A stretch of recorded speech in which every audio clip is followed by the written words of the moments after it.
Hello everyone, आज की इस वीडियो में हम पढ़ने वाले हैं क्लास 10th बायोलॉजी का पहला चैप्टर जो है जैव प्रक्रम, जिसका यह 5वां वीडियो है। तो आज की इस वीडियो में हम पढ़ेंगे कि श्वसन किसे कहते हैं, श्वसन का परिभाषा क्या होता है, इनका एग्जाम्पल क्या होता है, इसको हम समझेंगे। उसके बाद हम जानेंगे श्वसन के प्रकार।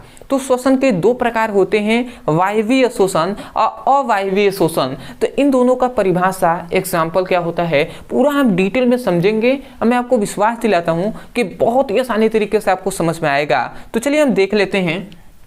तो यहाँ पर हमने लिख दिया है श्वसन, और श्वसन का हमने परिभाषा लिख दिया है। आप एक एक करके समझते जाएंगे और उसके बाद नोट्स में आपको लिखते हुए चलना है। तो श्वसन का सिंपल वे में अगर कोई भी आप पूछ लेते हैं, कोई भी टीचर आपसे पूछते हैं, तो आप ऐसे कह सकते हैं कि सांस लेने की जो प्रक्रिया होती है उसे हम श्वसन कहते हैं, ठीक है। परंतु ये वास्तव में ये डेफिनेशन सही नहीं है। ऐसे ही लोग, कोई भी व्यक्ति अगर पूछते हैं तो सामान्यतः वो कह देता है कि सांस लेने की प्रक्रिया, ठीक है, श्वसन कहलाता है। बट ऐसा नहीं है। श्वसन का परिभाषा बहुत ही समझने वाला है। देखिए यहाँ पे समझिए, श्वसन का मतलब है कि ऐसी कोई भी प्रक्रिया, मतलब ऐसी प्रक्रिया जिसमें कोई भी जीव है वो ग्लूकोज का विखंडन करता है।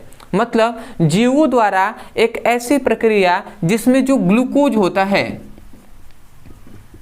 जब जीव भोजन करेगा तो ग्लूकोज के रूप में ही वो क्या करता है, ऊर्जा को ग्रहण करते हैं ना। तो ग्लूकोज का क्या करेगा, विखंडन करेगा। विखंडन मतलब ग्लूकोज को तोड़ेगा, और जब विखंडन करेगा ग्लूकोज को तो कुछ ऊर्जा प्राप्त होगी एटीपी के रूप में। मतलब एटीपी के रूप में कुछ ऊर्जा प्राप्त होगी, और यही ऊर्जा क्या करेगा, यही ऊर्जा जो शरीर होता है, शरीर की सभी क्रियाओं को नियंत्रित करेगा। जो क्रियाएं होती हैं, शरीर की सभी क्रियाएं जो होती हैं उसको संचालित करेगा, उसको चलाएगा, ठीक है। तो उसे ही हम क्या कहेंगे, उसे हम श्वसन कहते हैं। समझ में आया। देखिए हमने कहा कि यदि आप भोजन करते हैं तो ग्लूकोज के रूप में बनेगा, तो भोजन जो करेंगे वो ग्लूकोज के रूप में बनेगा, और ग्लूकोज क्या करेगा, ग्लूकोज को क्या करेगा, विखंडित करेगा, मतलब उसको तोड़ेगा। तो जब ग्लूकोज को तोड़ेगा तो उसको एटीपी के रूप में ऊर्जा प्राप्त होगी, और वो ऊर्जा ही जो हमारी शरीर होता है उसके सभी जो पार्ट हैं उनको वो चलाता है, संचालित करता है, ठीक है। तो इसी क्रिया को हम क्या कहते हैं, श्वसन कहते हैं। समझ में आ गया ना। इसलिए हमने डेफिनेशन यहाँ पे क्या लिखा है, ध्यान से समझना है। हमने लिखा है कि जीवों में होने वाली एक ऐसी प्रक्रिया, जीवों में, या हम कह सकते हैं कि जीवों के शरीर में होने वाली एक ऐसी प्रक्रिया जिसमें ग्लूकोज का विखंडन होता है। ग्लूकोज का क्या होता है, विखंडन होता है, तथा इसके फलस्वरूप प्राप्त ऊर्जा हमारे शरीर की सभी क्रियाओं को संचालित करता है, तथा विखंडित होगा तो इससे प्राप्त ऊर्जा हमारे शरीर की सभी क्रियाओं को संचालित करेगा। तो उसे हम क्या कहते हैं, श्वसन कहते हैं।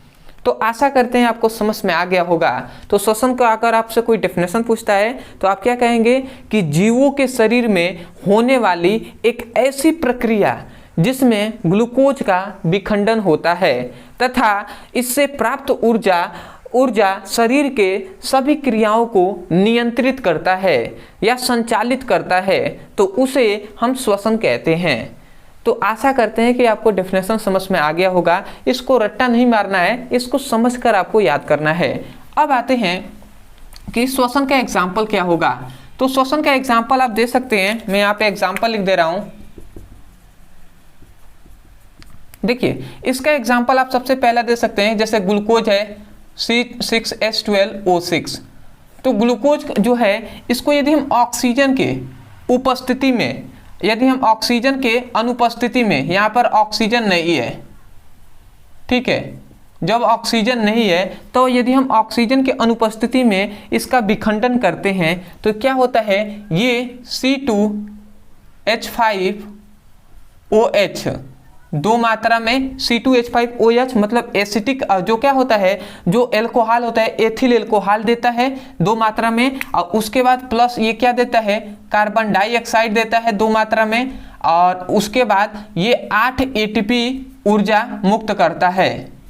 8 एटीपी जो क्या होता है, मतलब ये देखिए जब ग्लूकोज को ऑक्सीजन के उपस्थिति में, सॉरी ऑक्सीजन के अनुपस्थिति, ऑक्सीजन नहीं होगा, तब जाकर हम जब इसका विखंडन करेगा तो क्या होगा, इसको एथिल अल्कोहल प्राप्त होगा 2 मात्रा में, उसके बाद कार्बन डाइऑक्साइड प्राप्त होगा और उसके बाद इसको 3 मात्रा में इसको एटीपी के रूप में ऊर्जा मिलेगा। और ये जो एटीपी के रूप में ऊर्जा मिल रहा है 3 मात्रा में, यही क्या करेगा, शरीर की सभी क्रियाओं को संचालित करेगा, उसको चलाएगा।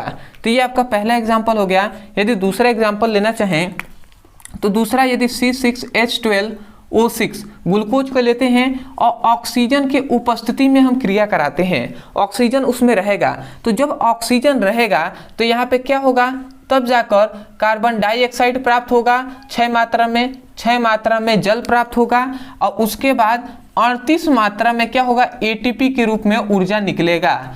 और ये जो 38 मात्रा में जो एटीपी के रूप में ऊर्जा निकल रहा है, यही ऊर्जा क्या करेगा, उसको संचालित करेगा, सभी क्रियाओं को, शरीर की सभी क्रियाओं को क्या करेगा, वो चलाएगा।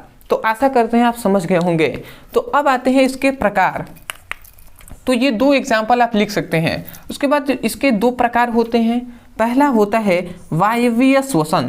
अब वायवीय शोषण किसे कहते हैं, तो ऐसा शोषन, ध्यान से समझेंगे। अब भैया इसी के तो प्रकार है ये दोनों ना, तो और ये दोनों इसके एग्जाम्पल है, तो हम कह सकते हैं कि ऐसा शोषण जिसमें जो क्या होता है, ग्लूकोज का विखंडन ऑक्सीजन के उपस्थिति में होता है। यहाँ पर क्या है, ऑक्सीजन उपस्थित है ना, ठीक है, तो हम यही कह रहे हैं ये है ग्लूकोज।